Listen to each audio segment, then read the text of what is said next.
L'arcidiocesi di Agrigento, retta dall'arcivescovo e cardinale Francesco Montenegro, ha risolto le diatribe, prevenendone altre. Oggetto del contendere mantenere a Canicattì le spoglie di Rosario Livatino oppure trasferirle ad Agrigento.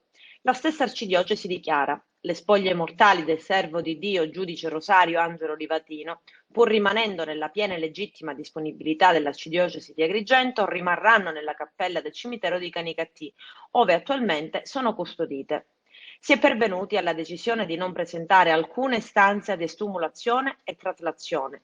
Le parti coinvolte, prosegue l'Arcidiocesi, auspicano vivamente che la decisione assunta contribuisca a creare il clima di serenità indispensabile per vivere il tempo della preparazione alla beatificazione.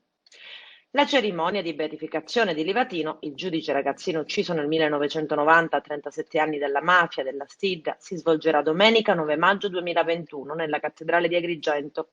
La scelta della data non è casuale, è la ricorrenza, 28 anni dopo, dell'anatema contro la mafia lanciato da Giovanni Paolo II ad Agrigento. Lo dico ai responsabili, convertitevi, una volta verrà il giudizio di Dio.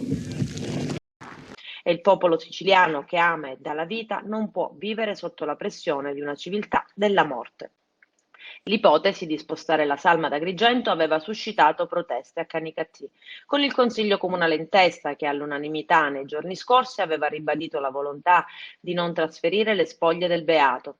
All'arcivescovo di Agrigento, il cardinale Francesco Montenegro, furono inviate anche 2 lettere aperte, una dell'Associazione Amici del giudice Rosario Livatino e l'altra sottoscritta da un comitato di concittadini, che hanno esposto le ragioni per le quali la comunità canicattinese si oppone a tale paventata traslazione della salma nella città dei Templi. Oggi la conclusione della vicenda.